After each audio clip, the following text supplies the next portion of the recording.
Hello, guys. Welcome to the archive section here. We are talking with Dr. Joe Marra, and wow, I wish I would have recorded everything we talked about during this break, but oh well. We'll see what we can't pick up out of it, and maybe if my memory serves me. And I did take a couple notes, so maybe we'll be doing okay. So let's I see. want to start off really quickly with the so hold your thoughts. Really quickly with the stuff I was saying off the air, which was about Bashar.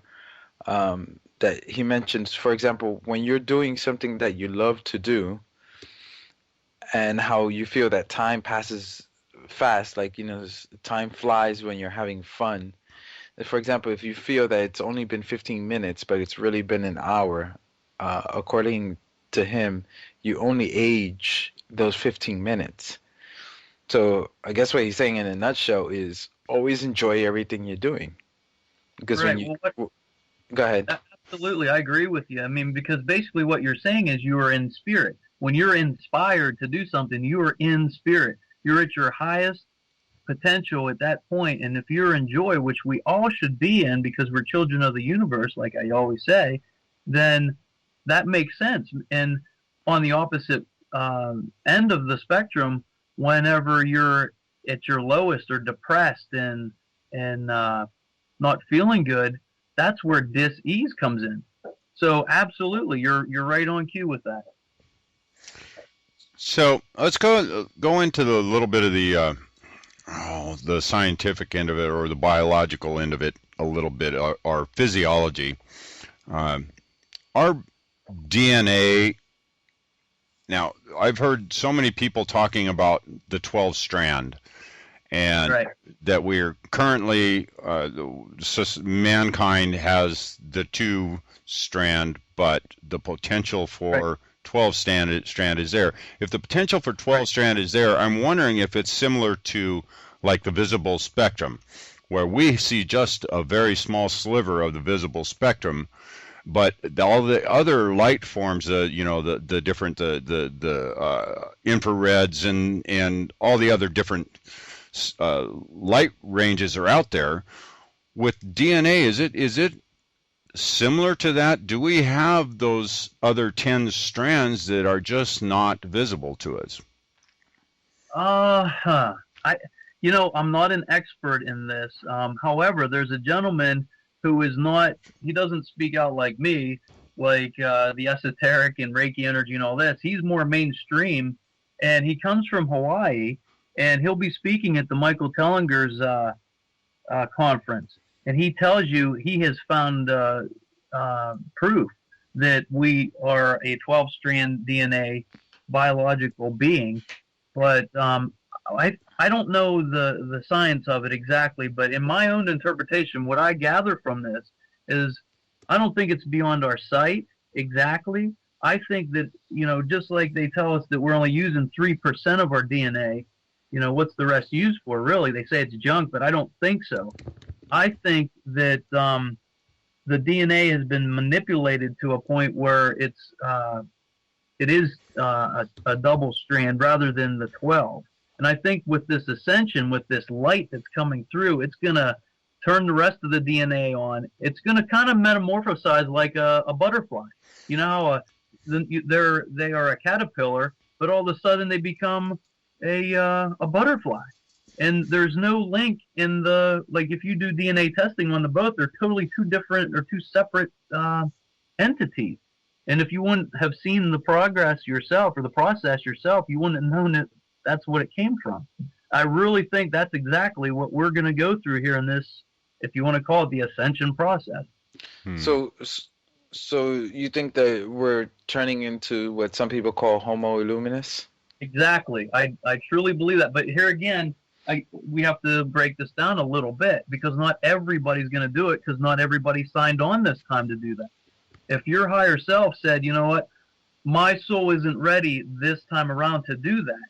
I need to strengthen my soul to do this a couple more times and go through another cycle or 2 more cycles. And then it's not our ego minds that have the choice to do it. Um, So yes, I do agree with some of us have already done it, and we're just here incarnated into these physical bodies to help other people. But it's just an ascension process for everything and everybody. I mean, down to the rock level, to the animal kingdom, the plants, humanity, and the higher beings. Everything in the universe, the multiverse, any dimension, we're all raising in this consciousness or this ascension. And basically, it's energy expansion. And energy never, it can't be created or destroyed. It just constantly flows and moves. So I think it just expands is the way I look at it. When you were saying that, I was thinking of a river, and the way water flows, that's exactly the way energy flows. And I don't know why so many times people look at energy differently than water. Well, energy takes the least resistance. Isn't that how it works with the electrical work in your house and anything else really? So, electricity is energy. It's a source. So, what happens when you resist? I mean, that's when you get your dis-ease. So if you're following your path and you're in spirit, then you're on your path and, you're doing what you're supposed to do and you don't have disease. And that's what you were talking about earlier with the, if you're working on a car for 15 minutes and it seemed like, 2 hours, or if you worked on it actually for 2 hours and it seemed like 15 minutes, well, you have only aged those 15 minutes.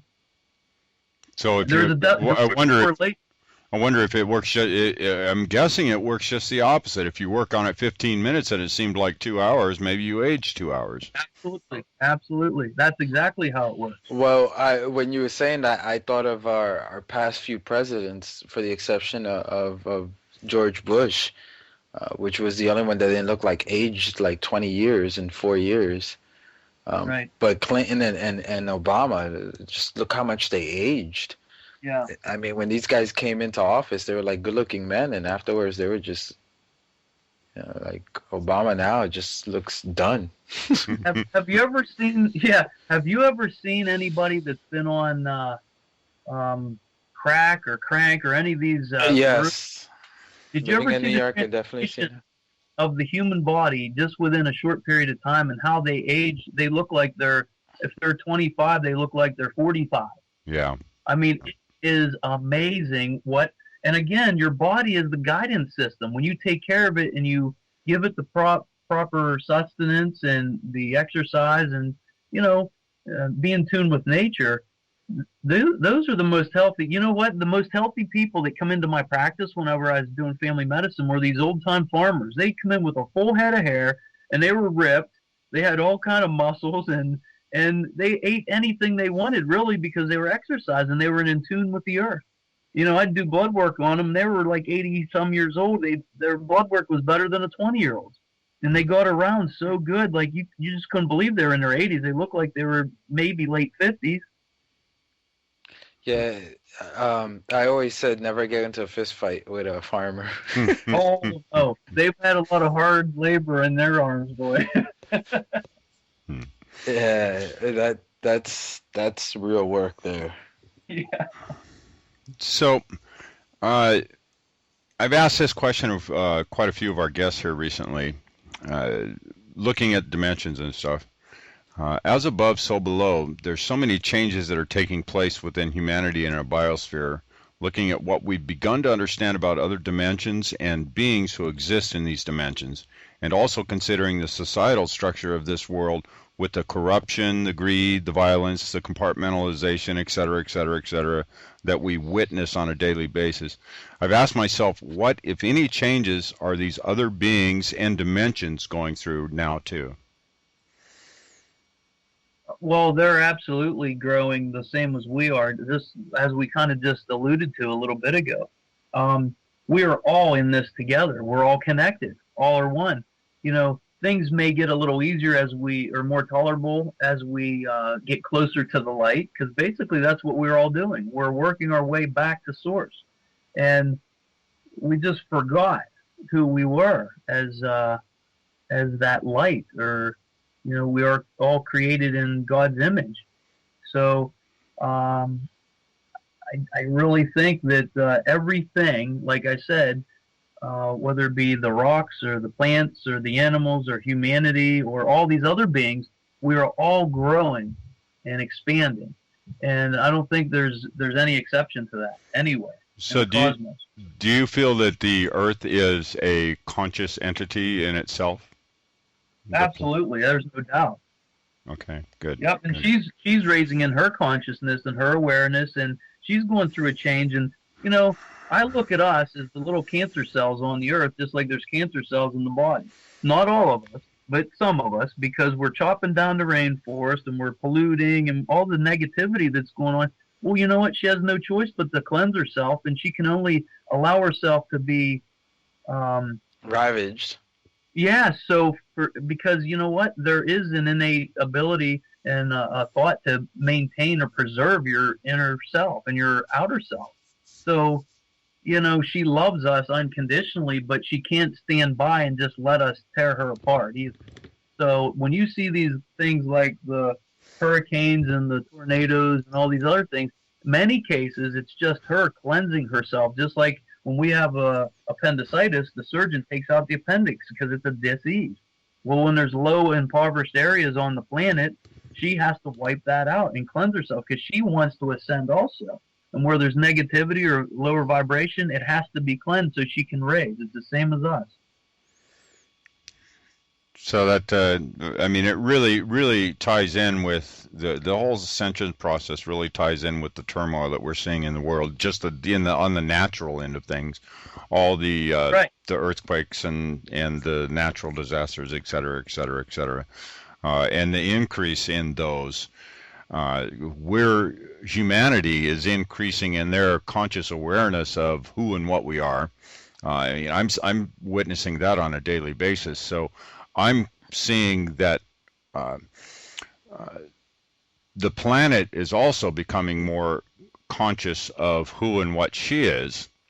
And let me pop back into the dimension thing for 1 second. I think a lot of people, when they think about dimensions, they picture the dimension outside of this dimension that we currently live in.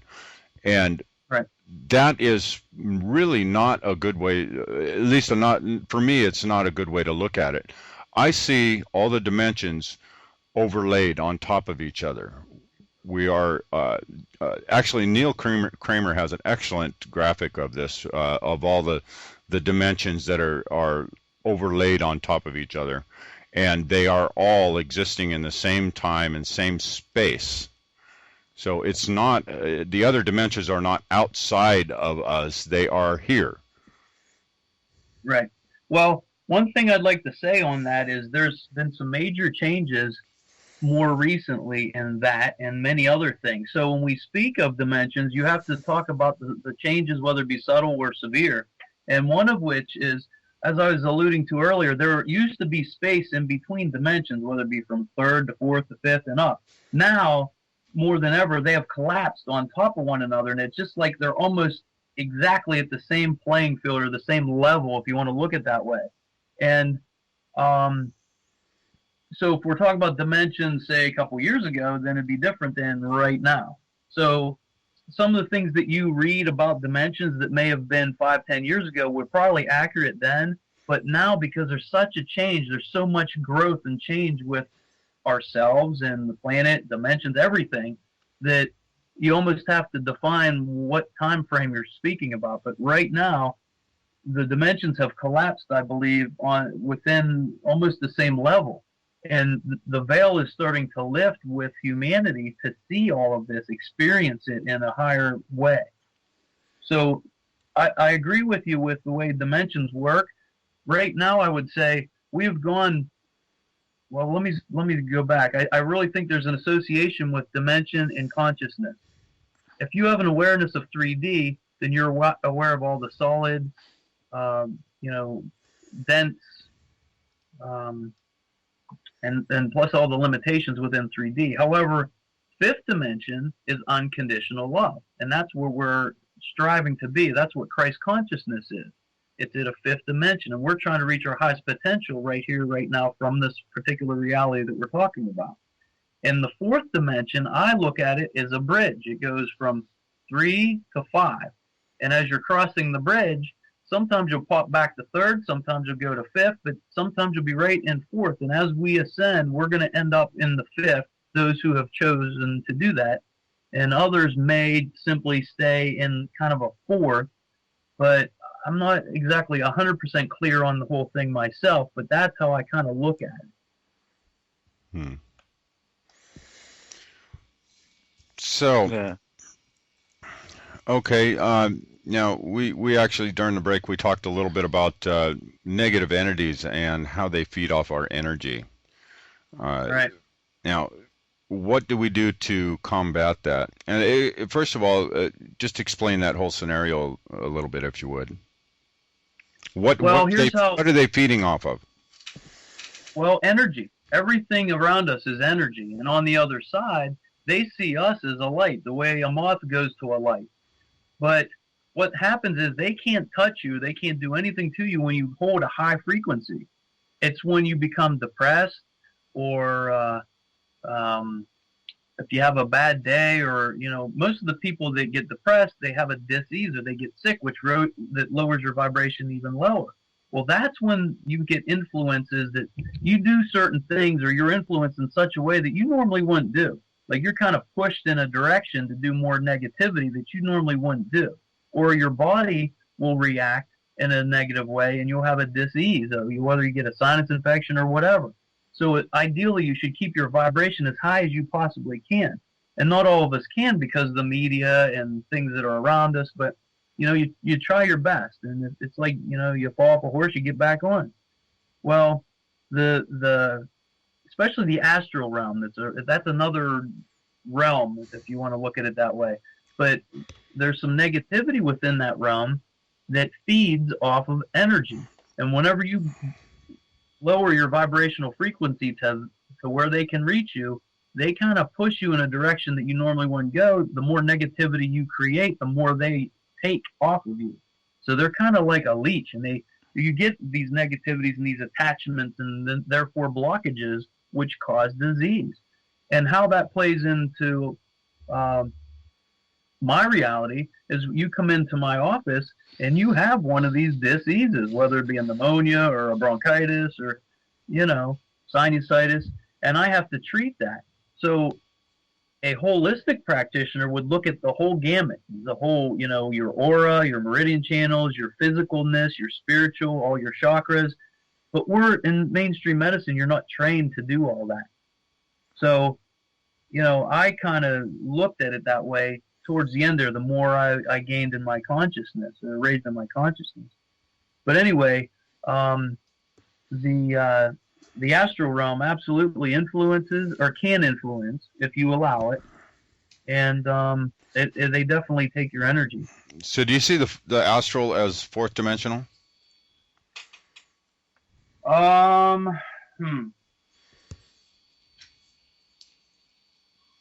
I don't even want to put them in a dimension. I used to say that, but I think they have their own. I think it's just kind of to the side. I don't think it's definitely not fifth dimension, because that's all love of light. And the astral realm, I think it's its own, and I think it's on the earth realm. It's like, I picture it as an energy source that's kind of around the earth. That these ghosts, if you want to call them that, that's where they are. And they are either confused and they don't even know to go to the light, or they are scared from fear of what they have to face. And basically that's themselves. They're judging themselves to go to the light. Well, I think I kind of see the fourth dimension as an extremely large dimension. And as far as a huge variety of different aspects to it, different realms or aspects, and it's a creative realm. I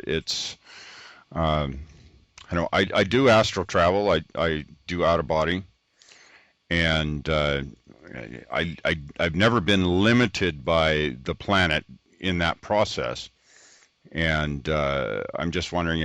I'm just trying to piece together. I don't know if it really makes that much difference whether or not you put a label on it on, okay, this is fourth dimensional or something outside of that. But well, are you defining astral travel with the astral realm is what my question would be to you. Do you feel that when you're astral traveling, you're associating that with the astral realm where all the ghosts and stuff like that are? No, I think it's probably a little bit. We're talking about two different things. Right. The realm you're talking about is where the lost spirits or those who don't want to move on are right. occupying. Right. Okay. And then, like, as far as astral traveling, I think that wherever you were, when you tap into your higher self, you go where you actually want to go, and within the thought, you're there. Right. So, right. That's just different. Yeah.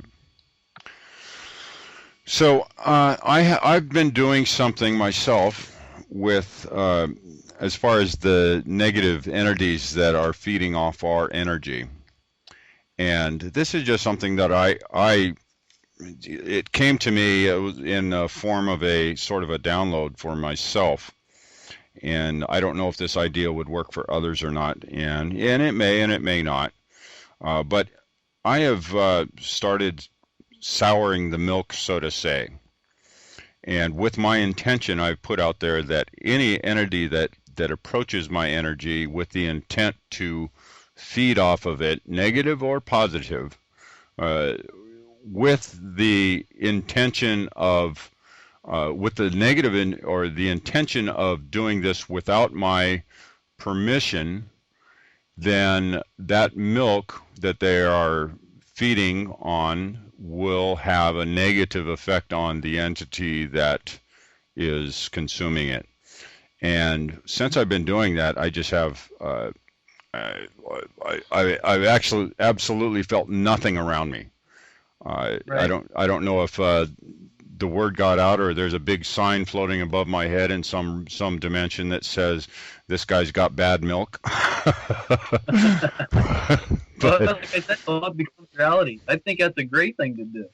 In fact, it's unique. I had never heard that before, but it is. I think it would work absolutely. Hey, I wonder what could we do if we could get a large group of people that decided that, okay, well, these guys are hooking on to us. Why don't we just all sour our milk? Maybe they'll just leave. Mm-hmm. No more food here.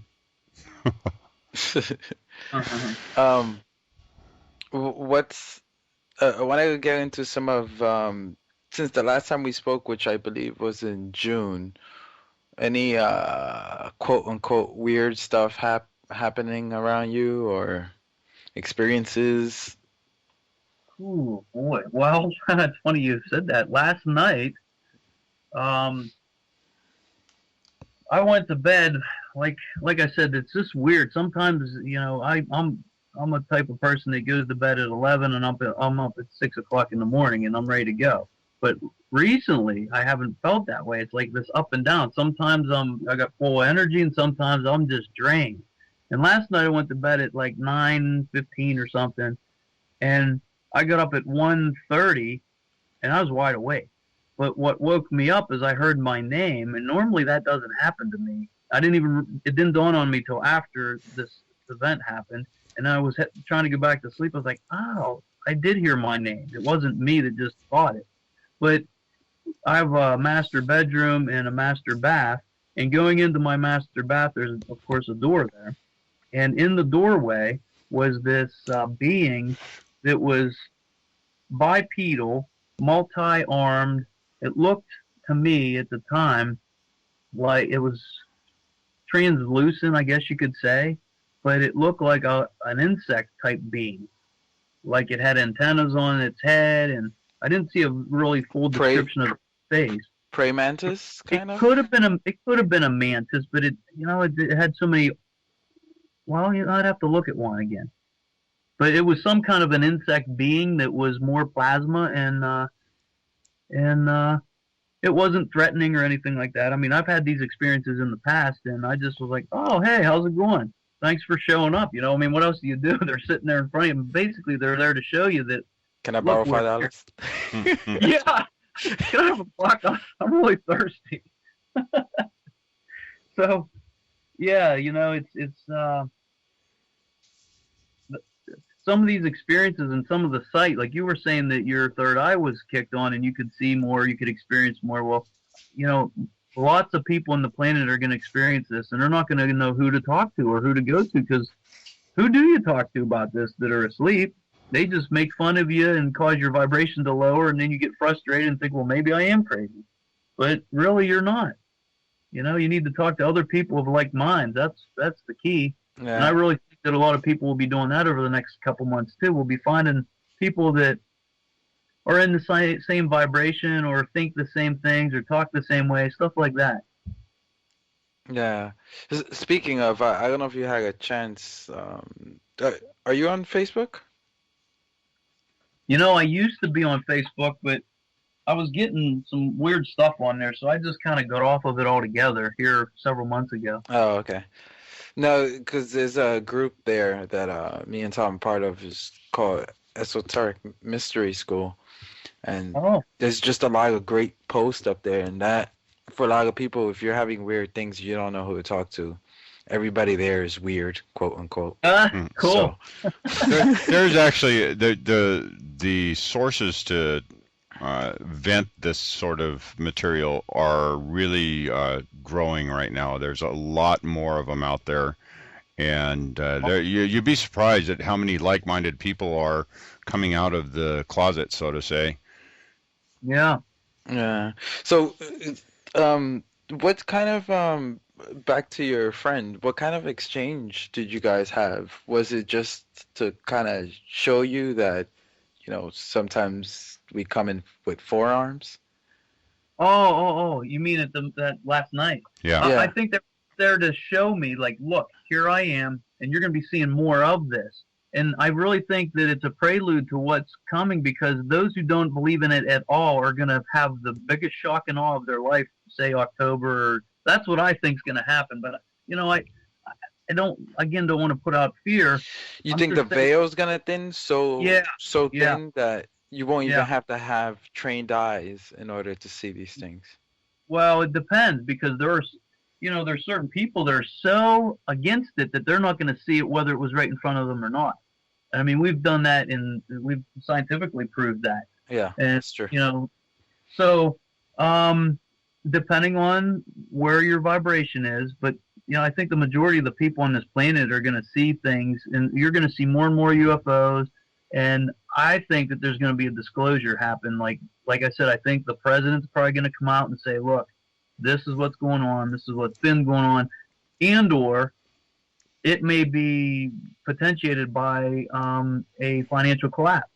Like say that our government comes out and says, look, we don't have any money, and or whatever they're going to say. I think one of the two is going to potentiate the other. That for some reason, that's what's in my head. I don't know if it's going to happen in October, but that's the month that I really see something happening. But I'm sure in November 11/11/11, some major things are going to happen. If people just look around, you're going to see stuff. Yeah, and we're gonna open up the betting pools now and make your bets. So I found something really odd about that comet Elenin. It's classified as a Type E, I believe it is, which a Type E has more in common with the way the photons reflect off of it. Has more in common with a metal sphere than anything else. I just found that quite interesting, that the light that reflects off it is reflecting off it like a metal sphere. Yeah. One thing I want to add here we didn't talk about is, if you were a billionaire and you had the opportunity to lose all of that because of somebody just basically taking over and kind of kicking you to the curb, would you fight kicking and screaming to keep your $1 billion and all your power, or would you just go out and, bury your head in the sand? I think that's what's happening to the powers that be right now. I think that they're at these final stitch efforts to do whatever they can. And again, remember, this is consciousness field that we're talking about. So if they put out all this doom and gloom all over the media, and they're talking about this comet that's going to come and destroy the world, and the more people that focus on it, it becomes a reality, then that's what happens. So if you're careful and you stay away from it, or you look at it as the observer instead of the experiencer, and you just laugh at it, because most of the stuff I see is just laughable. It's like, oh my God, now look what they're putting out there to scare people into and lowering your vibration, because that's what fear does, and that's how they control us, through fear and manipulation. And that's my message to the world, basically, is don't get caught up in it. We've already been caught up in it for millennium. And this is our chance to get the heck out of this crap. I mean, think about it. Why would we be born onto a planet that is just lush in all kind of food and water, and we have to pay for water? I mean, we got to pay for, the necessities of life. That doesn't make sense. Come on, wake up. No. Why do you have to pay to live on a planet you were born on? Yeah. I love that saying. What was Alex? Is his name Alex? Alex Collier, yeah. Yeah. Yeah. That was a few years back. He said that. Yeah. That was good stuff. So because I'm always in here's to going back. I'm always intrigued. As a person who used to do radio, why did you not pull out your equipment and start doing an interview last night? Oh. It's not like that. It never is, I know. Trust me, I would have been like, hey, hold on, let me get my camera. And, it's just, when you're in that, basically it's for you, the person that's experiencing, because even if I would have tried to film it or tape it, it may not have come across, or the person who heard it wasn't ready to hear it or see it. So basically, I really think that these experiences are personal. They're like, look, here I am. You've done the work. You've raised your vibration to be here, and you're asking for it. That's the biggest trick too. Is like, we have all this help around us. All you have to do is get out of your own way and put your ego aside and just allow these things to come to you. But some of us are, even myself, once in a while, we're just fearful of it because we've been told all our lives that the aliens are going to come and they're going to eat us and they're going to kill us. And if they wanted to do that, they could have done that so long. I mean, look at our technology. We've gained what in like 75 to 100 years. Well, picture these ETs that are 1,000 years advanced than us. You don't think they could take over this planet if they wanted to? How about 1 billion years in front of us? Oh, well, I was just giving an example. You're right. So the point is, they do have to respect our free will on this planet, and they have to respect the karma that's here on this planet. But right now, all that stuff is going to go away, because what happened was the Anunnaki used that playing card against us and the people that really want to help us, these higher beings. But it's all coming to a head right now. That's what we're talking about here tonight. That's what this ascension is all about. So as we're raising and opening up, and you're saying you're seeing it, people that are coming out of the closet, so to speak, with, seeing things and hearing things, the more that happens, the more we raise in consciousness, and the less power that the elite, that's what they consider themselves, that's what they don't have power over us anymore. Yeah.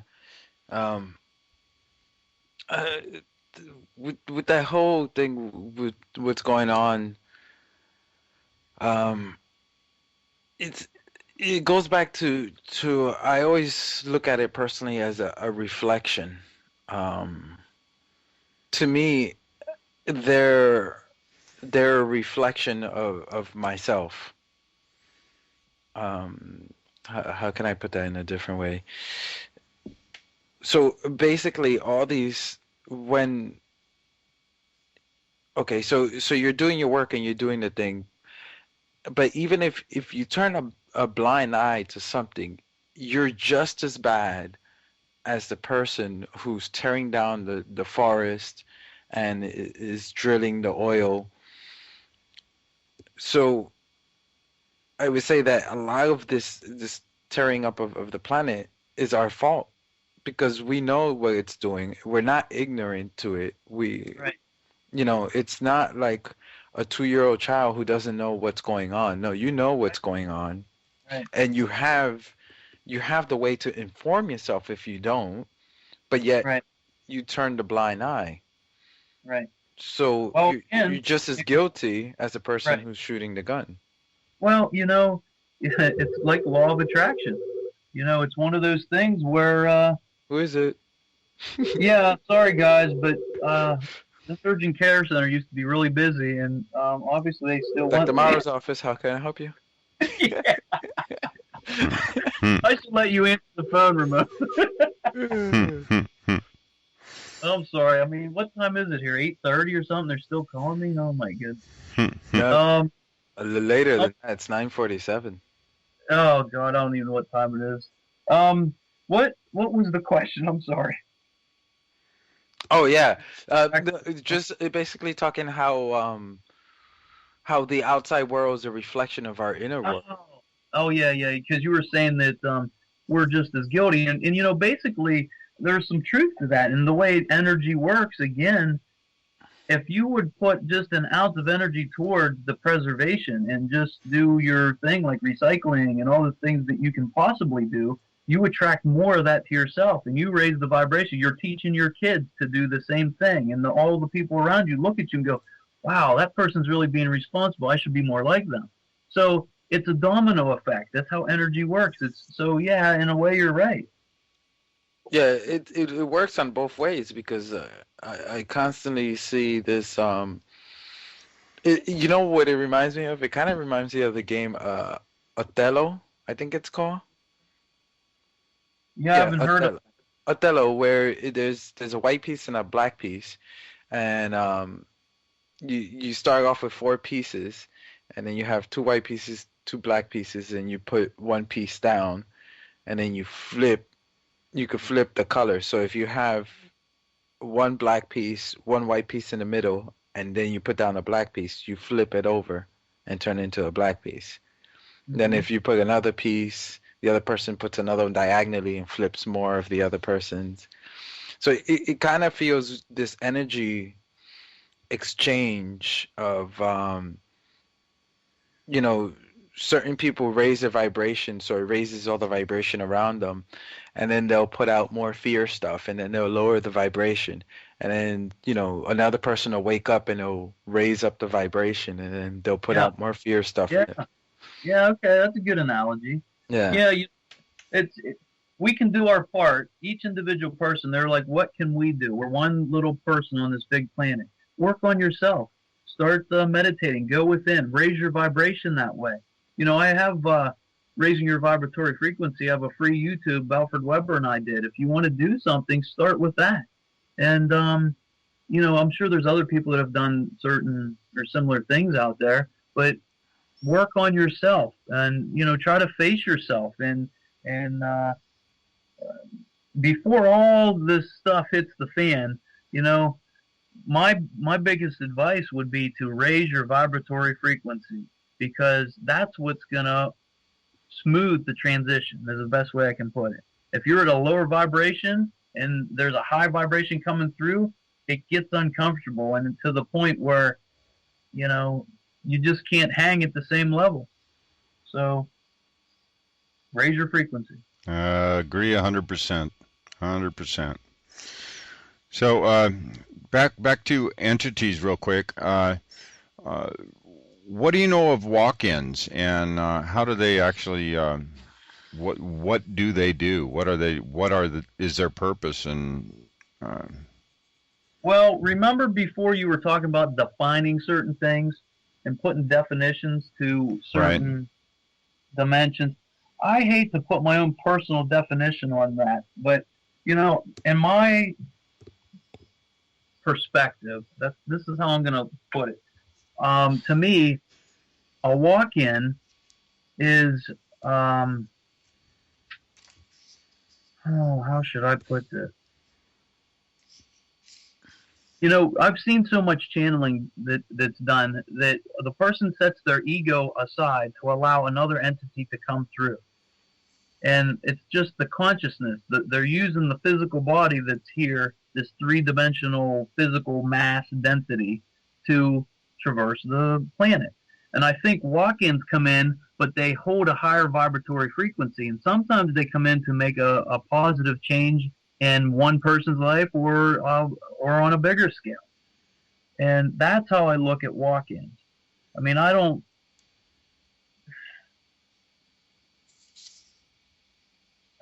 Let me ask you, how do you look at it, Tom? Well, yeah, I see the walk-ins as sort of an agreement between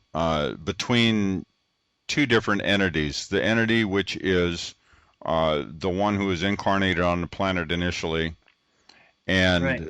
the walk-in is an agreement with a somebody who has a specific task or a specific skill or specific vibration that they know is going to be needed in some certain place at a certain time, and Yeah. a predetermined or pre-arrangement was made to facilitate a space for this entity to be able to come in and do a certain task that needed to be done at a certain time.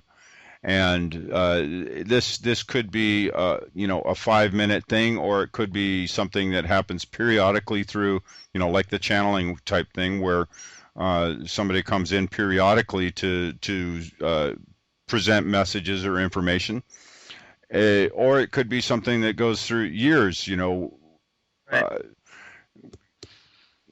See, if I was to define it, I would think the walk-in would be there for a longer term period, whereas like channeling, you just set yourself aside just for a few minutes or up to an hour or two, and then you take your consciousness back into your own physical body. That's how I define it. But like I said, I don't want to define it because everybody's interpretation is a little bit different. So I agree with what you're saying, and all I look at it is you're one person has set their ego self aside to allow another consciousness, being or energy or entity to come through that physicalness that was incarnated, like you said.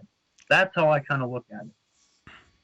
So what do you think about the negative aspect of that? Is there, we've heard all the stories of possessions and that sort of thing. Do the negative entities have the ability to pop a consciousness out and take over?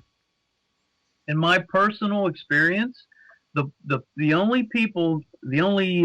negative entities that can take over like a demonic possession or something like that is when a human being allows their vibration to get so low that can happen. And I'll give you an example of this. This is freaky, and I'll tell you what, it still puts the hair up on the back of my neck because this is for real. I mean, I was working in a small town for another doctor, and he had a case where this lady was being possessed. And we're like, oh, come on, this can't be. And this was before I believed in all this, the higher realms and all this kind of stuff. Before you became weird. Before I got weird. But I've always been told I was weird, Ramon. But anyway, the doctor I was working with at the time, I mean, this was profound. And the lady had this liver disease. And she was ashen gray colored, almost yellow. She was like a icterus looking, which is yellow, or jaundice. And I don't know if I should do this over the air. I mean, this is really scary, and I don't want to put out doom and gloom. Let's just say that she got possessed, and it was an intermittent thing over several years. And I said to the doctor, I said, look, I believe in this. I see what's going on. What is the common denominator here? Like, people don't just get possessed. Either she was depressed to the point where her vibration or her consciousness was so low that it allowed this entity to take over, or she had been doing some kind of ritualistic things, or both, Well, it turned out when she was a teenager, because after I had the discussion, he asked her, in a visit, and she told him that they were doing some kind of demonic rituals and stuff like that when she was about 13, and then over the years she attracted that negativity to herself, and then she got depressed, and it turned out that she had a liver disease, and the kicker of this whole thing, I mean, I could go on and tell you all this stuff that was specific, but it's really freaky. It was would make a really good movie. I mean, I'm telling you, I was freaked, the stuff that was happening. But one of the things was and I don't like to talk about it because you call upon these things, but I'm only going to say briefly, I'm not going to say the name of this demon, but when you looked up the name, it meant liverworts or liver disease or something like that. It associated with the liver, and that's what was wrong with this lady, which was so freaky to me. I was like, oh my God, that is so freaky.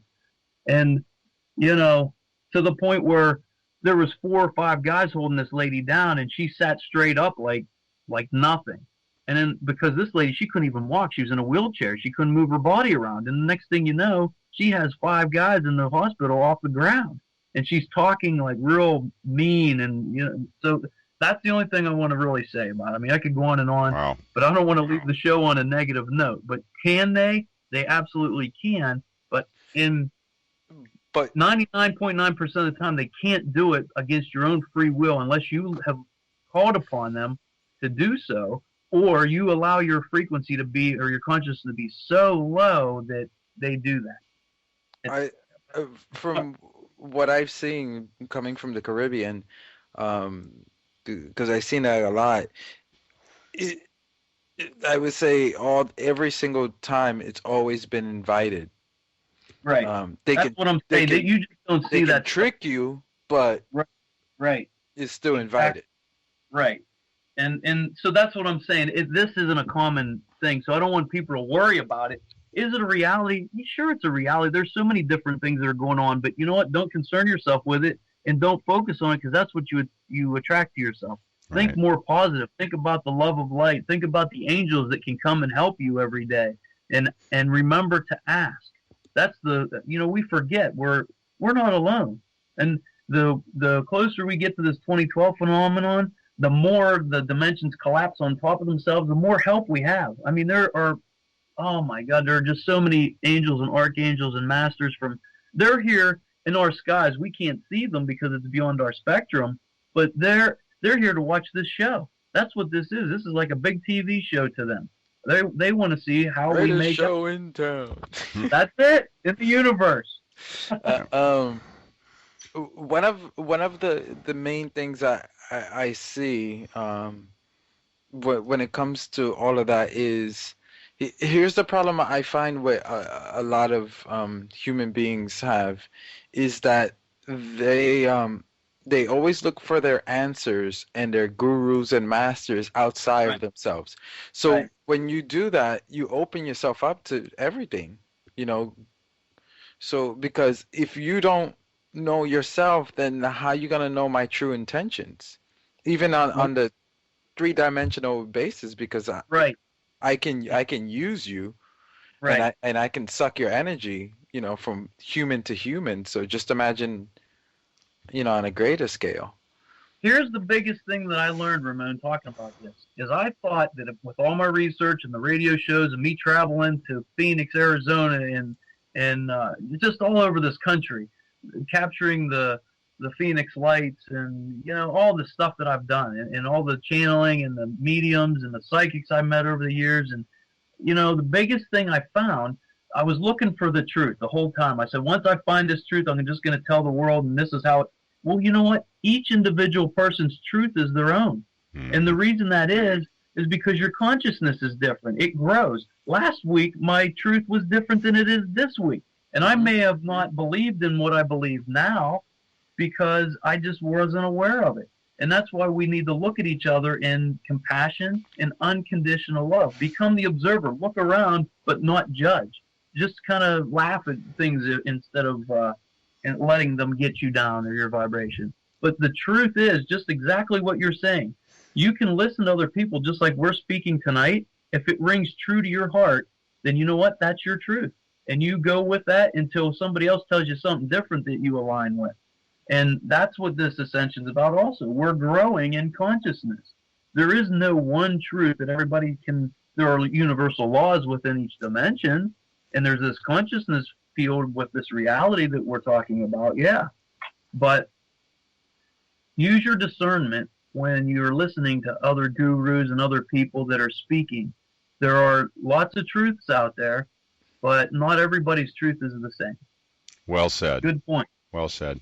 And you brought discernment up. I had just written that down. I was like, okay, this is a huge thing that people really need to have their discernment filters kicked on full blast, especially when they go on the internet and start looking for their answers. Right. I mean, test this stuff out for yourself. Don't just swallow everything someone else says hook, line, and sinker. Right.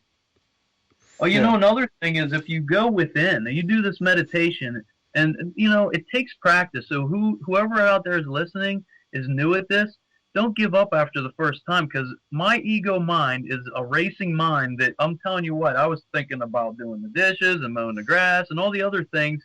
Your ego doesn't want spirit to take over, and it really won't take over. It's a blending of the two. But you're fearful that something's going to happen. You're going to lose yourself or your consciousness. But you start going within and meditating, that's where all the answers are, not outside of yourself. And that's the biggest secret. And then you'll learn how powerful and a person you are. And go ahead, Ramon. No, I was going to say, how did you say it last time? The ADD bus driver is your ego? Oh. Is that how you said it last time? I don't remember. When you were talking about your higher self and the ego and who makes the better bus driver. Oh. So for meditation, you know, when I first seriously started getting into meditation, the best tool for me to block out all the other all the noise that comes in. And I tried all sorts of different things. I mean, I tried the visualizations and all sorts of stuff, but everything, no matter what I tried, the mind noise just cluttered it all up. And finally, I started focus. I call this my big toe meditation, because I've decided, okay, well, I'll just focus on my big toe, and I don't have any idea why I decided to focus on my big toe, but I focused on my big toe, and I was like, okay, is it warm? Is it cold? Is it touching something? Can I feel it? Can I feel my toenail? Can I feel the blood flowing through it? When I got to the part where I asked myself if I could feel the blood flowing through it, that's what was the first time that I really started feeling the vibration. That vibration started then, and this was over a period of a few meditations, a few days, before I got to this point where the vibration started. But once I felt that vibration, I started consciously directing the vibration, telling the vibration to grow, and it grew. I was surprised initially. Wow, that vibration intensified. It grew. Wow, this is cool. It was a new toy. And from that point, I was able to start moving that vibration, and that's what actually activated my chakras, was that vibration, my big toe.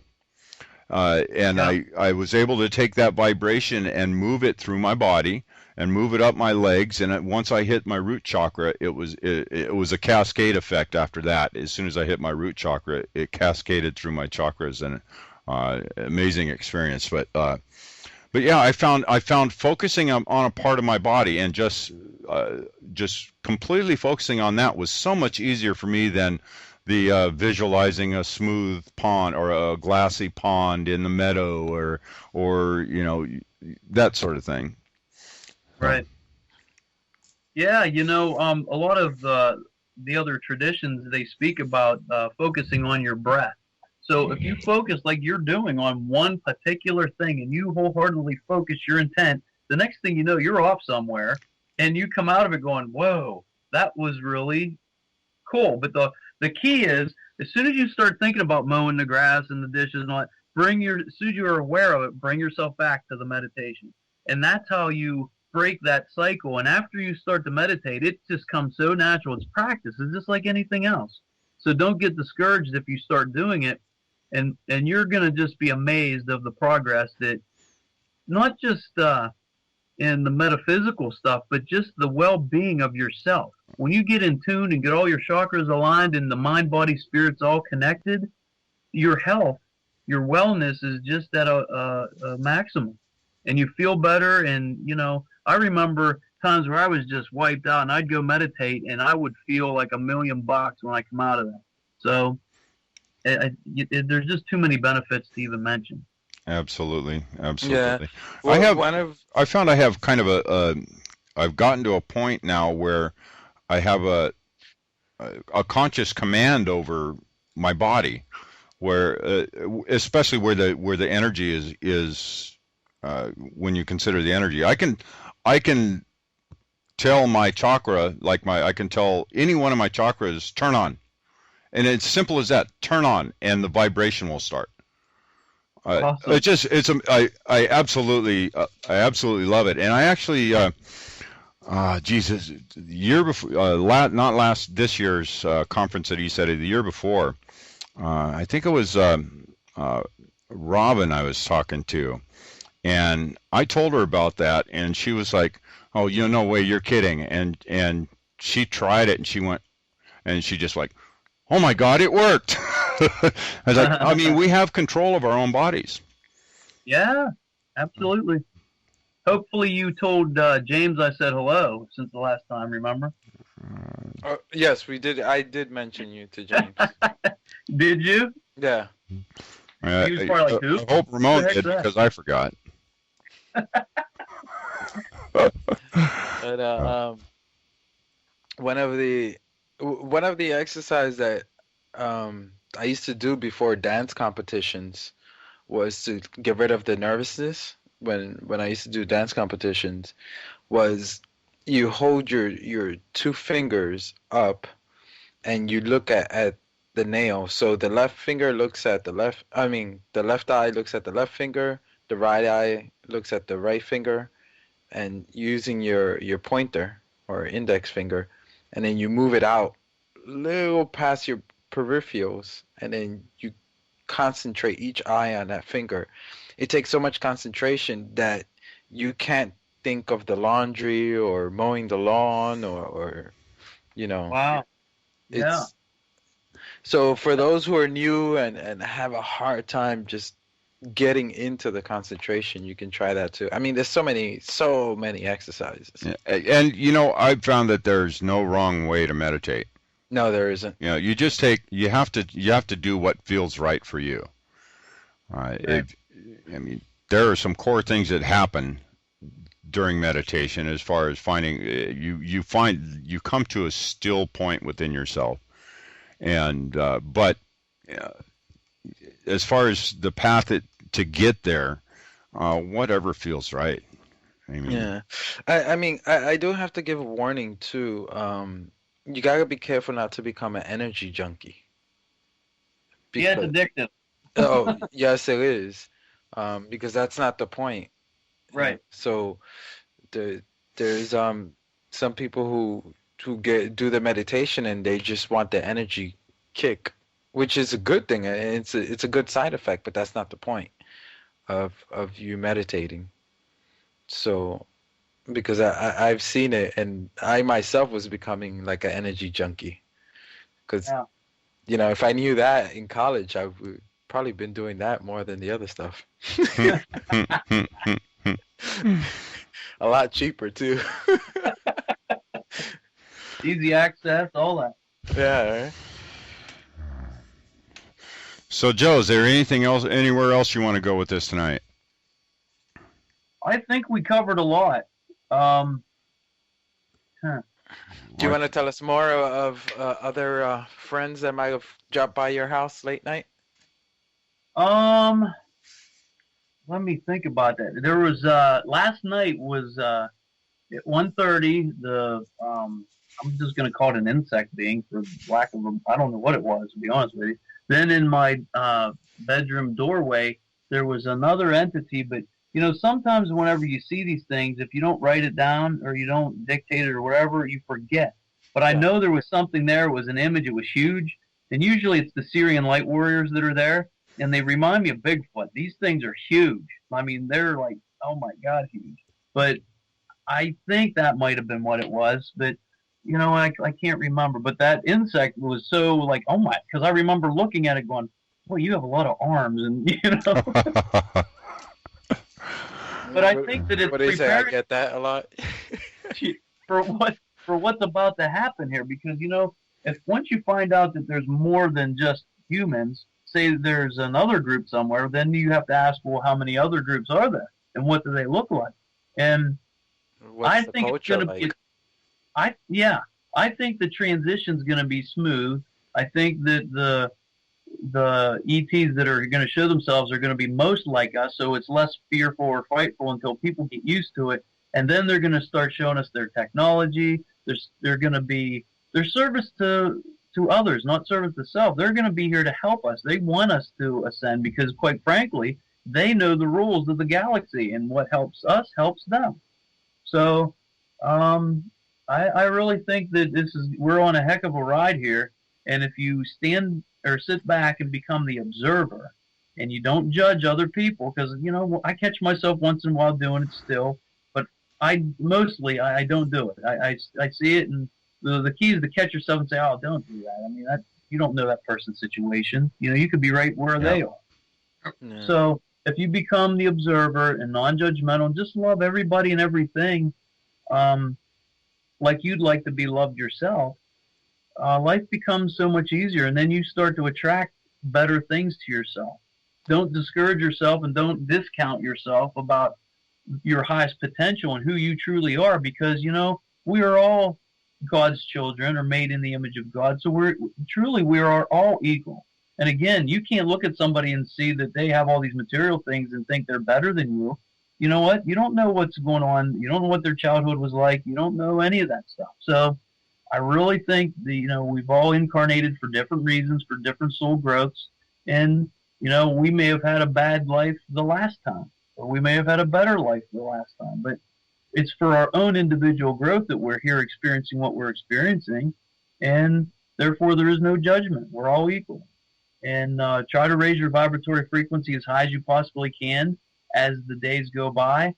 And it'll be a much smoother ride whenever I don't want to call it the stuff hits the fan or the chaos hits, but if you are in that perspective, looking at it as though it's chaos, then guess what? That's what it's going to be. But when the big changes start happening. Yeah, bigger, I want to call it bigger.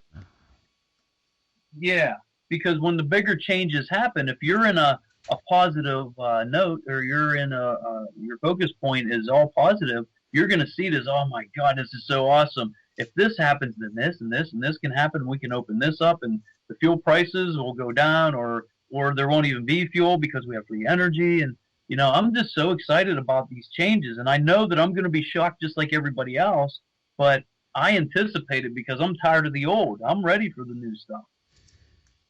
Yeah. Nice. Have you had a chance to watch that documentary called The Quickening? I don't. That doesn't sound familiar to me. It just came out like a week and a half, 2 weeks ago. So. Oh, then heck no! I haven't watched anything. I mean, like I said, I turn my TV off. The only time I get on. No, that's not on regular TV. Oh, okay. Well, that's on the internet, YouTube.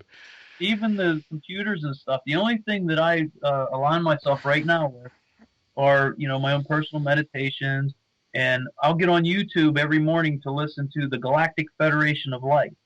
And it gives you a message that's right on point. Like, it's so funny. My girlfriend thought that I was calling in and telling them, or I was the Galactic Federation of Light, because the night before, we'll go for a walk, and I'll just start telling her stuff.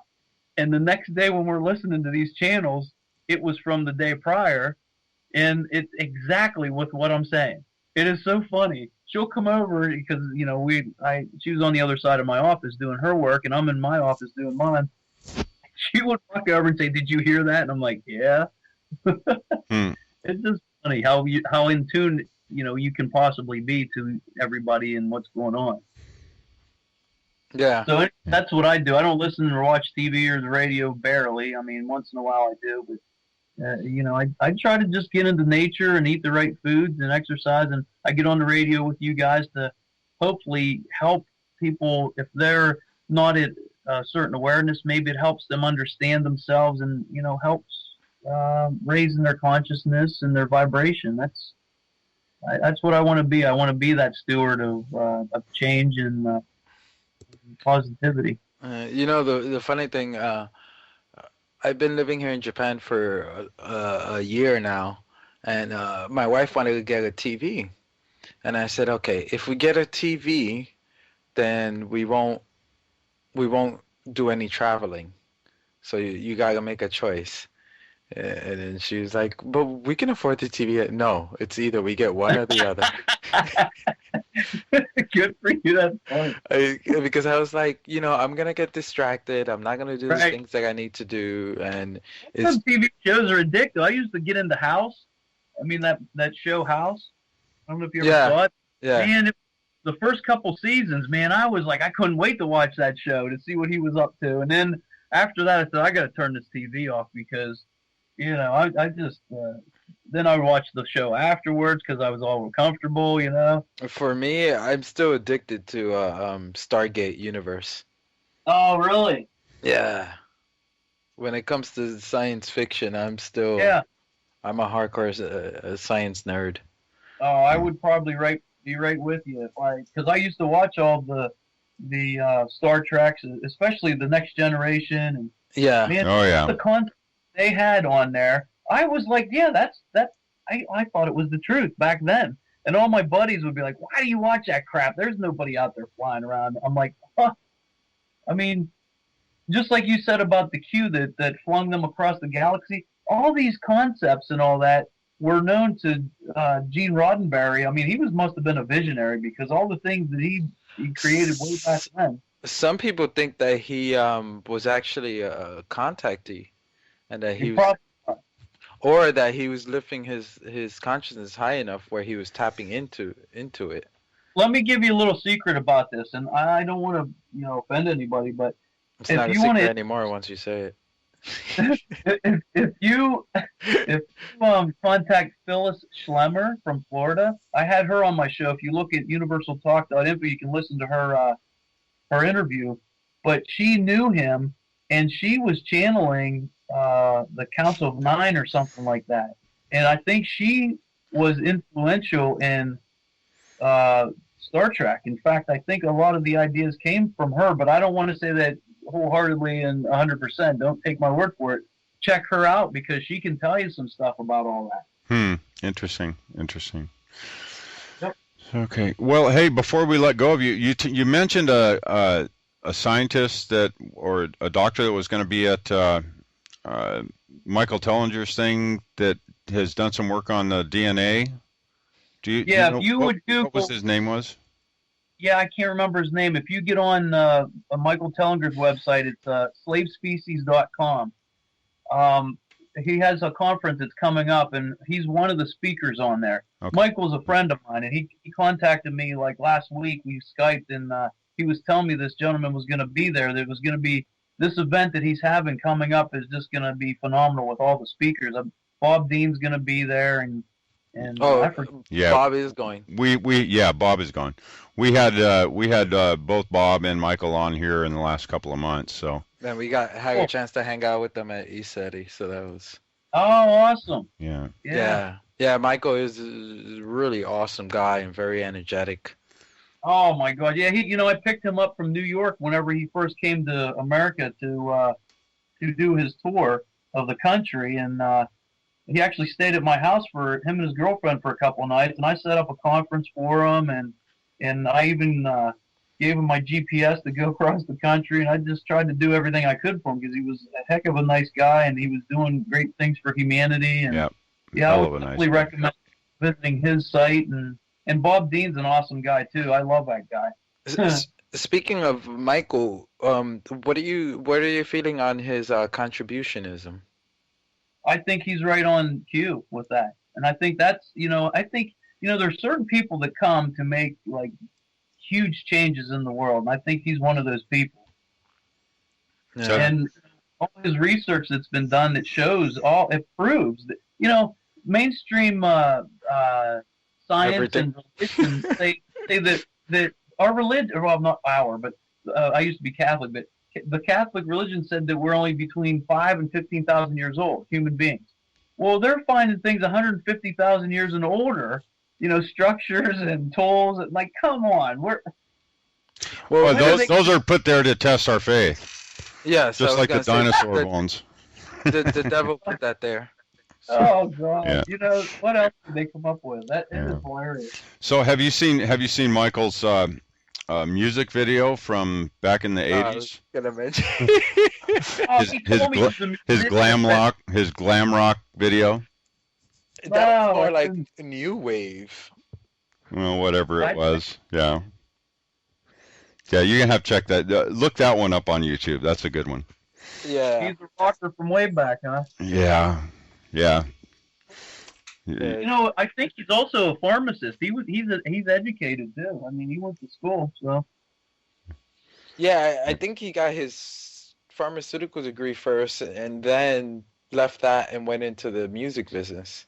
Right, and that's what helped him with harmonics with this his new research that he's into right now. Yeah, and then vibratory frequency. Left that and started doing this research. That's it's quite amazing. What progression? Oh yeah. Yeah. The more I do this show, I'm always amazed at the people we interview, because there really is no such thing as I don't have time to do this or I don't have time to do that.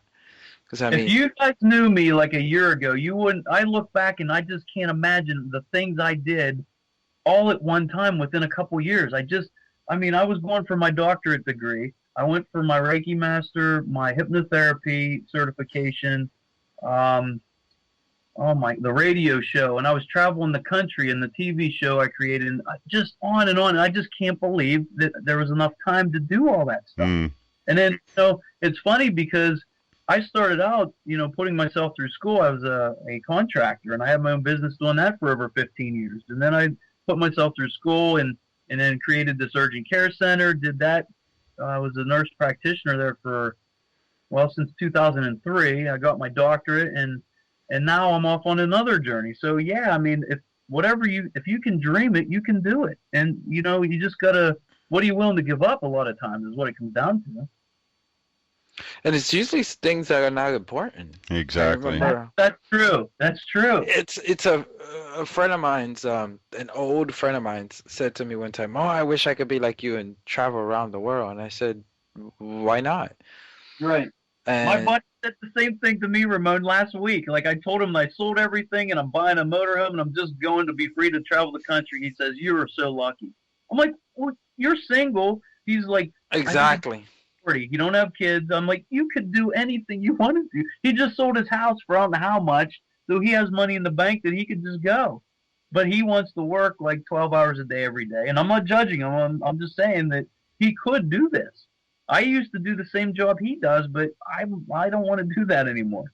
I want to go, The funny thing is that my friend who said this to me, because at the time I was working from job to job, little contract jobs in the event design, like wedding kind of stuff.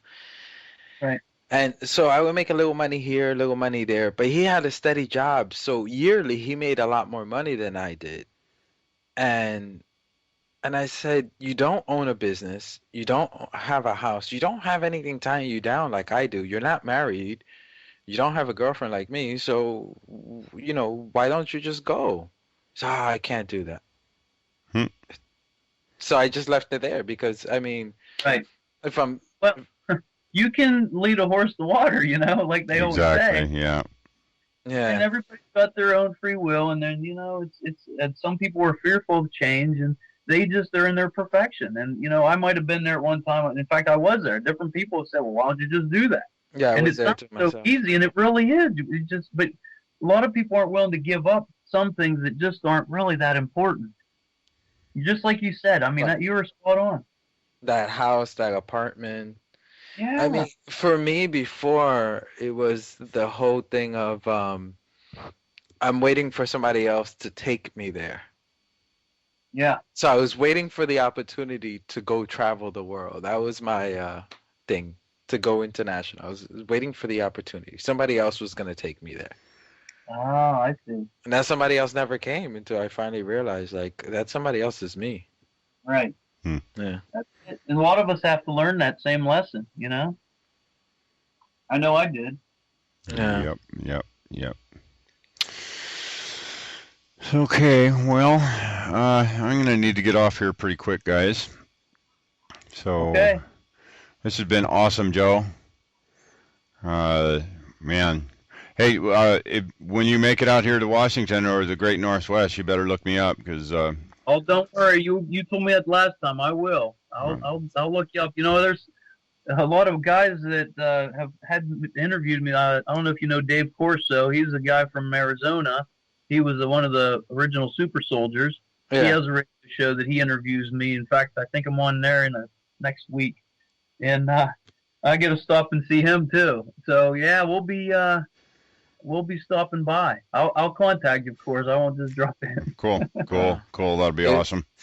If you put some wings on that baby, you get yourself over here. A couple, or some floaties on your motorhome. You put some 0-point energy on the motor. Yeah, there you go.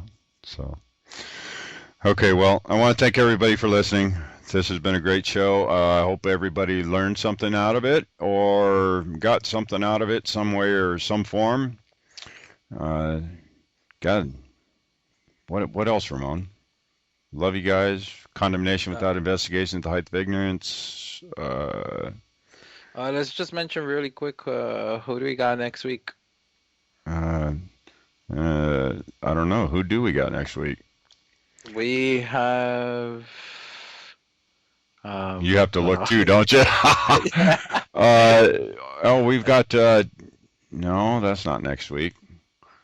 James Horak. No, that's next week's not the 4th. Oh, yeah, no, it is, isn't it? Okay, yeah, we got James Horak next week. Our second show with him. I think we're going to talk about the cosmology of those EMVs, so that should be real interesting. So, yeah.